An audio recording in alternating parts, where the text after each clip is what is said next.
मोदी जी तो मुसलमानों की बात करते हैं। मोदी जी तो मुसलमानों की बात करते हैं, लेकिन कांग्रेस वाले मुसलमानों का आघात करते हैं। विरोधी दलों की रात हो रही है काली, विरोधी दलों की रात हो रही है काली, नड्डा साहब बजाओ तुम भी ताली। खड़गे साहब, जब कर्नाटक में आपको मुख्यमंत्री बनाने का मौका आया था तब उन्होंने नहीं बनाया आपको। ये बिल पास होने के बाद नरेंद्र मोदी जी चौथी बार देश के प्रधानमंत्री बनेंगे और नरेंद्र मोदी जी बनेंगे तो मैं भी बनूंगा। चेयरमैन सर, इतनी हो गई है रात, मैं कर रहा हूँ वक्त बिल पर बात। मैं दे रहा हूं मोदी जी को साथ, मैं दे रहा हूं मोदी जी को साथ, इसलिए कांग्रेस को मैं दिखा रहा हूं हाथ। मोदी जी तो मुसलमानों की बात करते हैं, मोदी जी तो मुसलमानों की बात करते हैं, लेकिन कांग्रेस वाले मुसलमानों का आघात करते हैं। मोदी जी तो गरीबों की बात करते हैं और हमेशा नरेंद्र मोदी जी ने मुसलमानों की, माइनॉरिटी की, दलितों की, गरीबों की बात की है। अध्यक्ष महोदय, ये बिल जो है बिल बहुत ही सभी मुसलमानों को, मैक्सिमम मुसलमानों को, 90% मुसलमानों को न्याय देने वाला बिल है। ये जो बिल है ये बिल असंवैधानिक नहीं है। डॉक्टर बाबा साहब अम्बेडकर जी ने संविधान बनाया, उस पार्टी से मैं आता हूं। मेरी पार्टी आरपीआई है, रिपब्लिकन पार्टी ऑफ इंडिया, और मेरी पार्टी मोदी साहब के साथ, एनडीए के साथ है। ये जो बिल है बिल मुसलमानों पर आज तक अन्याय होता रहा। Congress party divide and rule की पॉलिसी करने का काम करती रही और मुसलमानों को, दलितों को न्याय नहीं मिलता था।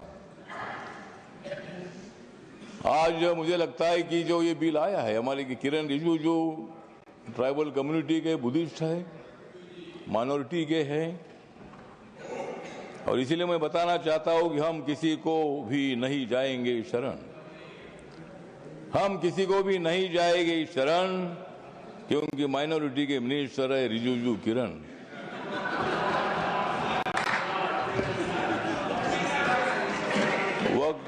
वक्फ बिल का हम करते हैं स्मरण, वक्फ बिल का हम करते हैं स्मरण, लेकिन अपोजिशन को हम करा देंगे हरण।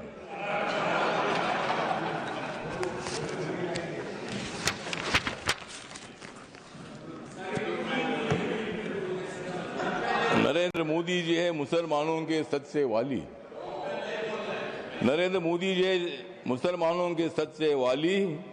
खड़गे साहब, बजाओ जोरदार ताली।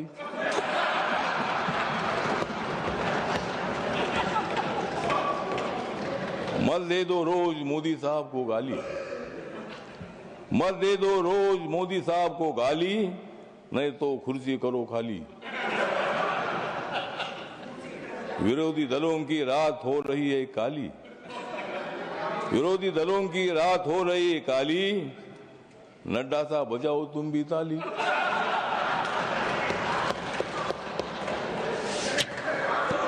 तो ये जो बिल है, ये बिल बहुत ही परिवर्तनवादी बिल है। ये बिल हिंदू, मुसलमान, सिख, ईसाई, बुद्धिस्ट लोगों को जोड़ने वाला ये बिल है। ये जो बिल है ये बिल असंवैधानिक नहीं है, जिस तरह आप बता रहे खड़गे साहब। संविधान बाबा साहब ने लिखा है, आप भी बाबा साहब के अनुयायी है, मैं भी अनुयायी हूं।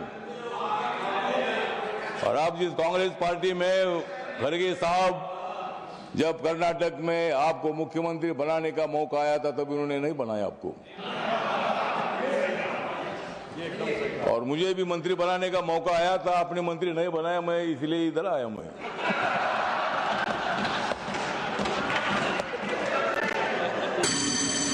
लेकिन मैं आया, लेकिन आपने तो मंत्री पद का विषय नहीं है। मतलब कांग्रेस पार्टी दलितों की बात तो करती है, ये बात करने से का काम नहीं चलेगा। जिस तरह मोदी साहब निर्णय लेते हैं, मोदी साहब सत्ता में आने के बाद उन्होंने बहुत सारा परिवर्तन करने का काम किया है। आप लोग ये मुसलमान के विरोधी करके आपने लोकसभा में वोट लिया, लेकिन अब मुसलमानों का वोट हमारे पास आ रहा है।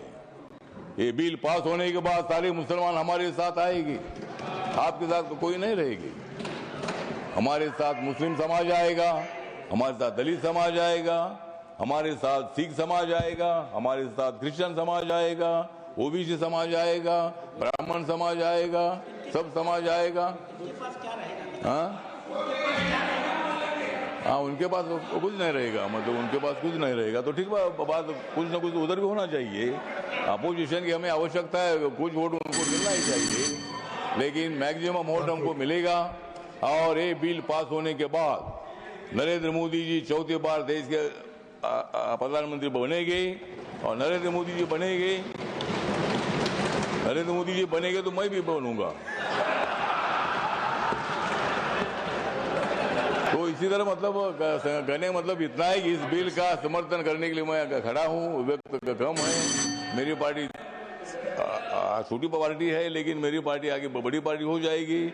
लेकिन अभी मैं अकेला मेंबर हूँ, लेकिन मैं जो मेरी पार्टी है, ये पार्टी बिल का समर्थन करती है। और ये बिल लोकसभा में पास हुआ है, ये राज्यसभा में भी पास हो जाएगा, और हम मुसलमानों का कल्याण करने के लिए हम आगे बढ़ते रहेंगे। इतना ही मैं बात करता हूँ।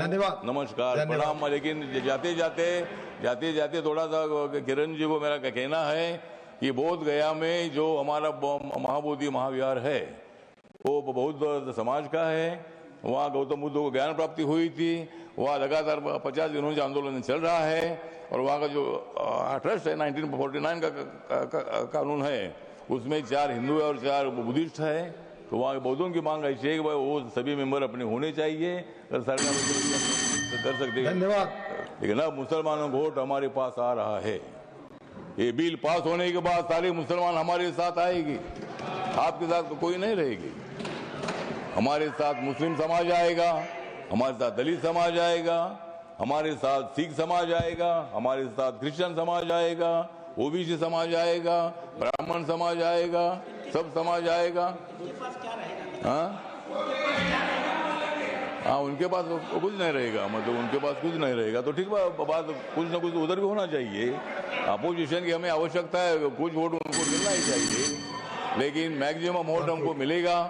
और ये बिल पास होने के बाद नरेंद्र मोदी जी चौथी बार देश के प्रधानमंत्री बनेंगे, और नरेंद्र मोदी जी बनेंगे तो मैं भी बनूंगा। तो इसी तरह मतलब कहने मतलब इतना है कि इस बिल का समर्थन करने के लिए मैं खड़ा हूँ। व्यक्त कम है, मेरी पार्टी छोटी पार्टी है, लेकिन मेरी पार्टी आगे बड़ी पार्टी हो जाएगी। लेकिन अभी मैं अकेला मेंबर हूँ, लेकिन मैं जो मेरी पार्टी है, ये पार्टी बिल का समर्थन करती है। और ये बिल लोकसभा में पास हुआ है, ये राज्यसभा में भी पास हो जाएगा, और हम मुसलमानों का कल्याण करने के लिए हम आगे बढ़ते रहेंगे। इतना ही मैं बात करता हूँ। नमस्कार, प्रणाम। लेकिन जाते जाते थोड़ा सा किरण जी को मेरा कहना है कि बोध गया में जो हमारा महाबोधि महाविहार है, वो बहुत समाज का है। वहाँ गौतम बुद्ध को ज्ञान प्राप्ति हुई थी। वहाँ लगातार 50 दिनों से आंदोलन चल रहा है, और वहाँ का जो ट्रस्ट है 1949 का कानून है, उसमें 4 हिंदू है और 4 बुद्धिस्ट है। तो वहाँ के बौद्धों की मांग ऐसी है कि वो सभी मेंबर अपने होने चाहिए, अगर सरकार कर सकते हैं। धन्यवाद। करिए, इतना मैं बताना चाहता हूँ, और इस बिल का समर्थन करता हूँ। धन्यवाद।